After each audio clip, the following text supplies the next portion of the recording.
Kapal karam dan akhir perjalanan. Paulus berangkat dengan kapal ke ibu kota kerajaan. Lukas dan seorang murid yang bernama Aristarkus pergi bersamanya. Sementara itu Paulus dan tawanan lainnya dijaga oleh prajurit Romawi.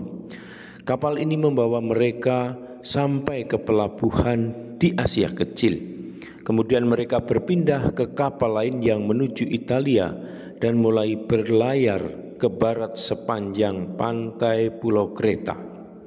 Pada saat itu datanglah musim dingin dan setiap orang mulai cemas akan cuaca. Dengan segera angin dari timur laut mulai berhembus. Angin itu bertiup langsung ke pantai daratan. Kapal terhanyut oleh angin itu. Para pelaut mulai membuang barang-barang ke laut. Selama beberapa hari matahari maupun bintang-bintang tidak terlihat. Sementara itu badai terus mengamuk tiada hentinya. Hampir semua orang kehilangan harapan akan hidup. Pada suatu hari Paulus berdiri di tengah mereka dan berkata, "Jangan takut, tidak seorang pun dari kamu akan mati. Aku mengatakan ini karena malam yang lalu seorang malaikat dari Allah yang aku sembah menampakkan diri kepadaku dan berkata, 'Jangan takut, kamu akan berbicara di hadapan Kaisar. Setiap orang yang berlayar bersama engkau adalah karunia Allah bagimu. Karena itu jangan takut, kita akan mendarat di salah satu pulau.' Kemudian itulah yang terjadi. Dengan segera tampaklah daratan. Para pelaut mengarahkan kemudi ke pantai ketika mereka menabrak karang dan kapalnya kandas di situ. Para prajurit hendak membunuh para tawanan karena mereka khawatir beberapa orang akan melarikan diri. Namun perwira melarang mereka melaksanakan rencana itu. Ia memerintahkan agar orang-orang yang dapat berenang menceburkan diri ke laut dan tiba di pantai lebih dulu, sementara yang lain mengikutinya. Beberapa orang menggunakan kayu dan yang lainnya lagi menggunakan potongan dari kapal yang kandas. Dengan cara demikian, semua orang dapat mendarat di pantai dengan selamat. Kami mengetahui bahwa pulau itu bernama Malta. Orang-orang di pulau itu sangat ramah terhadap kami. Mereka memasang api unggun karena hari hujan dan dingin sehingga kami merasa kerasan. Paulus mengumpulkan seberkas ranting yang diletakkan di atas api.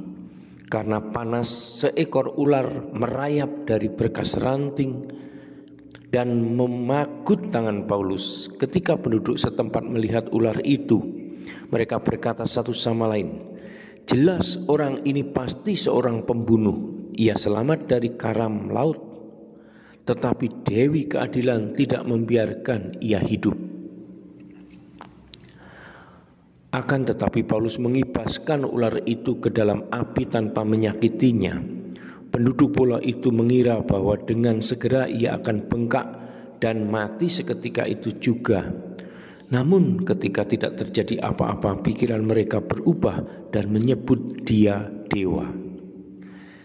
Di dekatnya ada sebidang tanah milik Publius, penguasa pulau itu.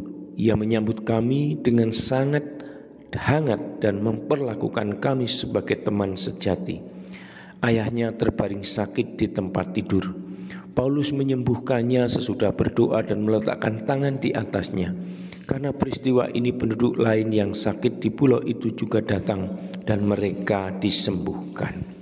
Ketika musim semi tiba, perwira dan anak buahnya membawa para tahanan ke kapal lain dan berlayar menuju Italia. Kemudian kami berangkat ke Roma. Ketika saudara-saudara di sana mendengar berita tentang kami, mereka keluar dan menemui kami. Ketika Paulus melihat mereka, ia bersyukur kepada Allah dan semakin bersemangat. Lukas mengakhiri kisah para rasul dengan minggu-minggu pertama Paulus berada di Roma. Sebagaimana Injil Lukas mengantar kita dari Nazaret melalui berbagai tempat ke Yerusalem Demikian juga kisah para rasul membawa kita melalui berbagai tempat hingga di Roma. Orang-orang sekitar Laut Tengah menganggap Roma sebagai pusat dunia. Lukas berhenti di situ. Banyak ahli yang berpendapat bahwa Paulus dibebaskan sesudah pengadilannya, tetapi ia menjadi martir, mati karena imannya di Roma. Beberapa tahun kemudian, makam Paulus dan makam Petrus berada di Roma. Saudara dan sahabatku, demikianlah Havernan mengisahkan kisah perjalanan Paulus, Petrus, dan murid-murid perdana dalam kisah para rasul. Semoga kisah perjalanan mereka menjadi semangat hidup bagi kita pengikut Kristus di zaman ini. Kita percaya Allah Bapa, Putra, dan Roh Kudus menyertai perjalanan kita dengan berbagai keunikannya. Salam Tuhan mencintai kita semua dengan hati yang berkobar.